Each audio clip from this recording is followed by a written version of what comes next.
تو ہے خاتون جنت کی ماں عائشہ، تو ہے خاتون جنت کی ماں عائشہ، کوئی دنیا میں تجھ سا کہاں عائشہ، تیری پاکیزگی اور تقدیس کا ہے گواہ خالق دو جہاں عائشہ، سورہ نور میں جس کا ہے تذکرہ ہے اسی نور کی کہکشاں عائشہ، کتنا آقا و صدیق میں پیار ہے اسی پیار کی داستاں عائشہ، رب نے قرآن میں خود بتایا ہمیں ہم سبھی مومنوں کی ہے ماں عائشہ، تیرے حجرے کی عظمت کا کیا ذکر ہو، خود گواہ ہے مکین و مکہ عائشہ، حجرہ آقا نے چھوڑا نہیں آپ کا، بھیج دی رب نے جنت وہاں عائشہ، تو جس مقام میں کبھی مکی تھی خدا نے جنت بنا دیا ہے، تو جس مقام میں کبھی مکی تھی خدا نے جنت بنا دیا ہے، بنا کے جنت خدا نے اس میں حبیب اپنا سلا دیا، جس مقام میں کبھی مکی تھی خدا نے جنت بنا دیا ہے، بنا کے جنت خدا نے اس میں حبیب اپنا سلا دیا ہے، سلام لاتے ہیں شام صبح ہزاروں نوری تیرے ہی در پر، تیرے دہن کا چبایا ہوا پسند نبی نے سواک کیا، لگے جو پیالے پہ ہونٹ تیرے اسی جگہ سے نبی نے پیا،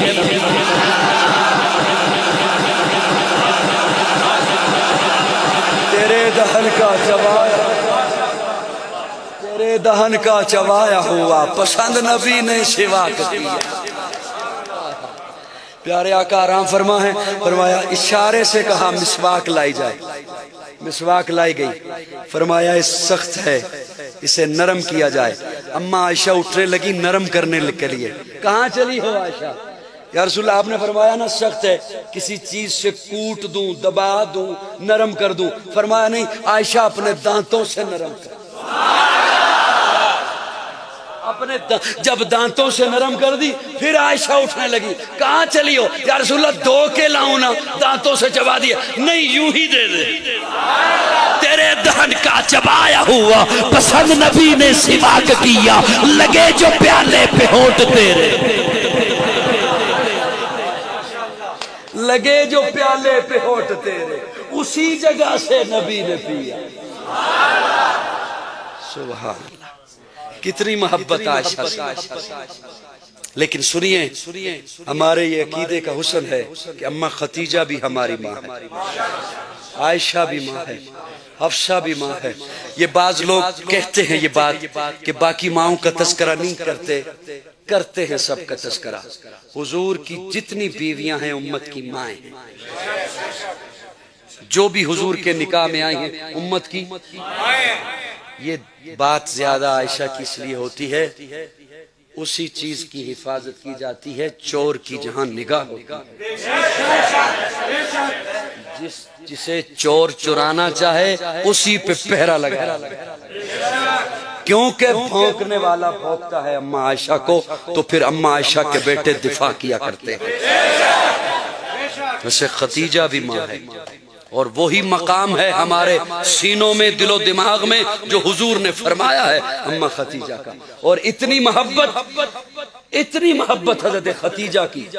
حضور کے ساتھ اور حضور کی ختیجہ کے ساتھ، پیارے آقا صلی اللہ علیہ وسلم ابھی شادی نہیں ہوئی، جب حضور صلی اللہ علیہ وسلم کی شادی ہوئی، پہلی شادی، آپ کی عمر مبارک کتنی تھی؟ میرے بچوں کو میرے جوانوں کو یہ باتیں پتہ ہونی چاہیے، کتنی؟ 25 برس، اور اس وقت میری ماں ختیجہ کی عمر مبارک 40 سال، پیارے آقا حضرت ختیجہ کا مال لے کر جاتے ہیں، کیونکہ حضرت ختیجہ ایک بہت مالدار حیثیت تاجر تھی، ساتھ اپنا غلام بھیجا حضرت ختیجہ نے، جب پہلی دفعہ مال لے کر، کچھ باتیں نوٹ کرنی تھی، اس غلام کو کہا کہ تو نے صرف نوٹ کرنا ہے کہ یہ جوان کرتا کیا ہے،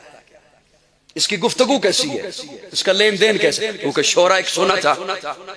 اب جب واپسی ہو رہی ہے وہاں سے اس ملک سے واپسی، غالباً یمن تھا یا کچھ ایسا، مجھے صحیح طرح سے یاد نہیں آ رہا، وہاں سے واپسی ہو رہی ہے، تو اس وقت حضرت ختیجہ اپنی چھت پر موجود تھی، جب دور سے آتے ہوئے دیکھا پیارے آقا کو تو حضور اکیلے تشریف لا رہے ہیں، وہ ساتھ غلام نہیں ہے، اور دیکھا کہ ایک بادل کا ٹکڑا اوپر سایہ کر رہا ہے۔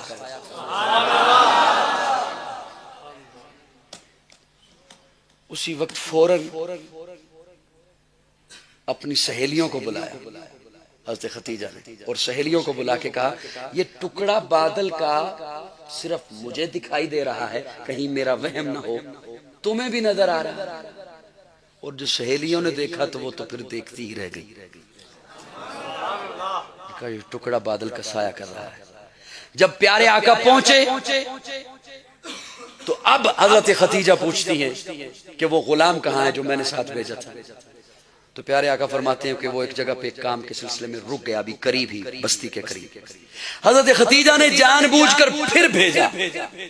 کہ جائیے ذرا اسے بلا کر لائیے، حالانکہ اس نے تو پہنچ ہی جانا تھا، اس لیے کہ کیا اب بھی بادل چلتا ہے ساتھ؟ علماء نے لکھا ہے کہ بادل پھر ساتھ چلتا ہے، حضور پھر تشریف لاتے ہیں، بادل پھر ساتھ چلتا ہے۔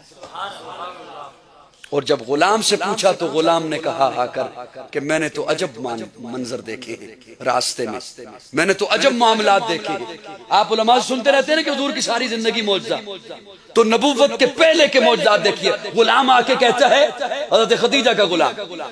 کہ میں نے تو عجب منظر دیکھا کہ ہم جا رہے ہیں، راستے میں ایک جگہ پہ پڑاؤ کیا تو کچھ اور ایک قافلہ تھا، اس قافلے کے اونٹ بیمار ہو گئے۔ وہ لوگ چلتے چلتے جب اس نوجوان کے پاس پہنچے، ان کے پیارے آقا کی بات کر رہا، حضور کے پاس پہنچے تو انہوں نے آ کے کہا کہ ہمارے یوں اونٹ بیمار ہو گئے، ہم پریشان ہیں، کیا کریں؟ تو اس نوجوان نے کہا کہ مجھے اونٹوں کے پاس لے چلو، اور حضور اونٹوں کے پاس گئے، اور جس اونٹ کی پیٹھ پہ ہاتھ پھیرتے وہ اٹھ کر کھڑا ہو جاتا، جس اونٹ کی پیٹھ پر ہاتھ پھیرتے وہ اٹھ کر تندرست ہو جاتا۔ یہ میرے آقا کی نبوت کے پہلے کے معجزات ہیں۔ اور وہ غلام آ کے کہتا ہے میں نے تو اس کی گفتگو ایسی سنی کہ یہ جہاں جاتا تھا لوگ ہاتھوں ہاتھ لیتے ہیں، اور یہ مال کی پہلی خامی جا کے بتاتا تھا، یہ مال کا پہلے نقص جا کے بتاتا تھا، اور لوگ ہاتھوں ہاتھ لے رہے تھے، اس کے ہاتھ چوم رہے تھے۔ یہ وہ وجوہات تھی کہ جب حضرت خدیجہ نے نکاح کا پیغام بھیج دیا۔ اور اتنی بڑی مالدار، یہ سنیے مجھ سے جملہ بڑی توجہ سے، شادی ہونے کے بعد، نکاح ہونے کے بعد ابھی اعلان نبوت نہیں ہوا، شادی تو ہوگی 25 برس میں، اور اعلان نبوت پیارے آقا 40 برس کے بعد، 40 برس کے جب حضور کی عمر مبارک 40 برس سے اوپر چلی گئی، اعلان نبوت تو تب ہوا۔ لیکن یہاں پر پیارے آقا ایک دن باہر سے واپس تشریف لائے گھر میں تو پریشان، عجیب کیفیت۔ خدیجہ پوچھتی ہیں میرے سرتاج کیا ہوا، بڑے پریشان ہیں، غمگین ہیں؟ فرمایا میں نے فلاں جگہ پہ ایک قافلہ دیکھا، مسافر ہیں اور انتہائی غریب اور بیمار، اور ان کے پاس کھانے کو کچھ نہیں، پینے کو کچھ نہیں، اس پریشانی سے میں یہاں بیٹھ گیا ہوں۔ پریشان اس لیے ہوں کہ میرے پاس تو کچھ ہے نہیں جو میں ان کی مدد کر سکوں، کیونکہ مال تو حضرت خدیجہ کا، مال کس کا تھا؟ حضرت خدیجہ تھا۔ حضرت خدیجہ نے جب یہ جملہ سنا کہ یہ کہہ رہی ہیں کہ میرے پاس تو کچھ ہے نہیں جو میں ان پہ صرف کر دوں، ان پہ خرچ کر دوں، تو حضرت خدیجہ نے جو نیت کر لی، ارادہ کر لیا، اسے سنبھال کے رکھا، لیکن پہلے کہا ذرا جائیے مکہ کے قریشیوں کو بلا کر لائیے، مکہ کے سرداروں کو بلا کر لائیے۔ سارے سردار آ گئے، یوں لائن میں آ کر بیٹھ گئے، ایک لائن میں۔ اب حضرت خدیجہ نے اپنے غلام کو کہا کہ اشرفیاں لے آؤ، میرا خزانہ جتنا ہے وہ سارا اٹھا کے لے آ۔ درمیان میں بٹھا دیا اپنے سرتاج کو، پیارے آقا۔ اور علماء نے لکھا ہے، عجیب جملہ لکھا ہے کہ اتنا ڈھیر لگ گیا اشرفیوں کا، اتنا ڈھیر لگ گیا کہ پیارے آقا اس ڈھیر کے پیچھے چھپ گئے، اتنا ڈھیر لگ گیا۔ اب جب سارے سردار بیٹھ گئے تو اب حضرت خدیجہ نے جملہ بولا، ان سرداروں کو گواہ بنا کر بولا کہ بعد میں وہ کوئی حضور پہ انگلی نہ اٹھا سکیں۔ فرمایا سن لو سرداران قریش اور مکہ کے سرداروں، سن لو میرا مال آج کے بعد میرا نہیں، وہ سارے کا سارا محمد کا ہے، اس کی مرضی ہے، جہاں جی چاہے وہاں یہ خرچ کر دے۔ اس لیے پیارے آقا فرماتے ہیں خدیجہ وہ ہے، ختیجہ وہ ہے جس طرح آپ یہ جملہ سنتے ہو نا کہ پیارے آقا نے فرمایا حضرت ابوبکر کے بارے میں کہ میں اس کے احسانات کا بدلہ نہیں چکا سکتا، اسی طرح پیارے آقا نے حضرت خدیجہ کے متعلق بھی ارشاد فرمایا کہ میں خدیجہ کے احسانات کا بدلہ نہیں چکا سکتا۔ خدیجہ وہ اتنی بڑی مالدار، اور اس کے بعد پھر قربانی دیکھیے کہ شاب ابی طالب میں جب پیارے آقا 3.5 سال قید رہے، معاشی بائیکاٹ کیا گیا، تو اس وقت حضرت خدیجہ درختوں کے پتے کھا کر گزارا کرتے۔ اس لیے یہ یاد رکھیے کہ ہم اماں خدیجہ ماں ہے مومنوں کی، عائشہ ماں ہے، حضرت سودا، حضرت صفیہ، حضرت جویریہ، حضرت حبیبہ، یہ ساری امت کی مائیں ہیں، ساری امت کی۔ اللہ رب العزت آل رسول، ازواج رسول، اصحاب رسول، ان کی قدر کرنے کی توفیق عطا فرمائے۔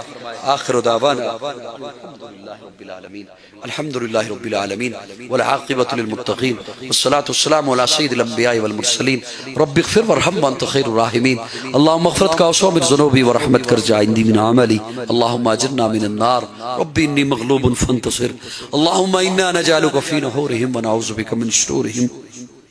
ربنا هب لنا من ازواجنا وذرياتنا وقرة اعين واجعلنا للمتقين اماما، ربنا آتنا في الدنيا حسنة وفي الآخرة حسنة وقنا عذاب النار، اللهم ايد الاسلام والمسلمين، اللهم انصر الاسلام والمسلمين، اللهم انصر المجاهدين في العالم وانصرهم واحفظهم حفاظة شديدة، اللهم اهلك الكفر واليهود والنصارى والهنود، اللهم خالف بين كلمتهم، اللهم شتت شملهم، اللهم مزق جمعهم، اللهم دمر ديارهم، اللهم خرق بنيانهم، اللهم زلزل اقدامهم وانزل به باثك الذي لا ترده عن القوم المجرمين، اللهم اغفر ذنوبنا ومع عيوبنا وعدد عيوننا وكلنا معينا وظهيرا واقض حاجاتنا واشف آهاتنا واستر عوراتنا وكفى بنا قريبا عليما خبيرا مجيبا۔ یا اللہ سب کا مل بیٹھنا قبول فرما، صغیرہ کبیرہ گناہوں کو معاف فرما۔ یا الہ العالمین، رمضان المبارک کا مہینہ، یہ مبارک ساعتیں، یا اللہ ہم سب کی مغفرت فرما ان ساعتوں میں۔ اللہم انک عفو کریم تحب العفو فاعف عنا، اللہم انک عفو کریم تحب العفو فاعف عنا، اللہم اجرنا من النار، اللہم اجرنا من النار، اللہم اجرنا من النار، اللہم اغفرت کا وسع من ذنوبی ورحمت کر جا عندی من عملی، اللہم اجرنا من النار۔ یا الہ العالمین، یہ ٹوٹے پھوٹے روزے، ٹوٹی پھوٹی عبادات، نمازیں، اللہ کھوٹے سکے لے کے آئے، کھوٹے سکے، اور جو سخی دکاندار ہوتا ہے وہ کھوٹے سکے بھی قبول کر لیتا ہے۔ اللہ تو سخیوں کا سخی ہے، تو ساری کائنات کا بادشاہ ہے، اللہ ساری دنیا کا خالق ہے، بادشاہ ہے، ہمارے یہ کھوٹے سکے قبول کر لے، اللہ ہمارے یہ کھوٹے سکے قبول کر لے، اللہ ہم سب کو جہنم کی آگ سے آزادی عطا فرما دے۔ یا الہ العالمین، ہم سب مغفرت چاہتے ہیں تجھ سے، ہمیں معاف فرما دے، اللہ ہمیں معاف فرما دے۔ دامن میں ایسا کچھ بھی نہیں جو تیرے سامنے پیش کر سکے، محض اپنے فضل و رحمت سے ہم سب کے گناہوں کو معاف فرما، ہم سب کی غلطیوں کو درگزر فرما۔ یا اللہ دین اسلام کی سمجھ نصیب فرما، اللہ ہمارا دل مانے یا نہ مانے، ہماری طبیعت چاہے یا نہ چاہے، ہمارا من چاہے یا نہ چاہے، یا اللہ ہم سب کو دین اسلام پہ چلنا آسان فرما، اللہ دین اسلام کی سمجھ نصیب فرما۔ یا الہ العالمین، دین وہی سچا جو آپ نے بھیجا، حضور اکرم صلی اللہ علیہ وسلم نے بتلایا، صحابہ نے ہم تک پہنچایا، اللہ اسی دین اسلام پر کاربند فرما۔ اہدنا الصراط المستقیم، اہدنا الصراط المستقیم، صراط الذین انعمت علیہم غیر المغضوب علیہم ولا الضالین۔ یا الہ العالمین، دین اسلام پر چلنا آسان فرما، یا اللہ مقروضوں کو قرض سے نجات عطا فرما، پریشان حال لوگوں کی پریشانیوں کو دور فرما، بے گھروں کو اپنا گھر نصیب فرما، بے روزگاروں کو جائز اور حلال روزگار مہیا فرما، بے اولادوں کو نیک اور صالح اولاد نصیب فرما، اور جو صاحب اولاد ہیں ان کی اولاد کو اپنے پیارے رسول کا، والدین کا سچا مطیع اور فرما بردار بنا۔ یا اللہ اسلام اور پاکستان کی حفاظت فرما، اس کے دشمنوں کو ہدایت نصیب فرما، اگر ان کی قسمت میں ہدایت نہیں ہے تو انہیں نیست و نابود بنا دے۔ یا اللہ فرقہ واریت کی لعنت سے بچا کر قرآن و سنت کے عظیم نظریے پر سب کو جمع ہونے کی توفیق عطا فرما۔ یا اللہ اپنے دین کا کام لے لے، یا اللہ اپنے دین کا کام لے لے، یا الہ العالمین ایسا کام لے لے لے جو قبر میں ہمیں کام آئے، اللہ ہم سے ایسا کام لے لے جو آخرت میں ہمیں کام آئے، اللہ اسلام والی زندگی اور ایمان والی موت نصیب فرما، یا اللہ قبر کی، حشر کی، برزخ کی، پل صراط کی منزلیں آسان فرما، پیارے آقا صلی اللہ علیہ وسلم کے ہاتھوں جام کوثر نصیب فرما، حضور اکرم صلی اللہ علیہ وسلم کے جھنڈے لواء الحمد کے نیچے جگہ عطا فرما، پیارے آقا کی شفاعت نصیب فرما، جنت میں حضور کا، صحابہ کا پڑوس نصیب فرما، وصلی اللہ تعالی علی خیر خلقہ محمد وآلہ وصحبہ اجمعین۔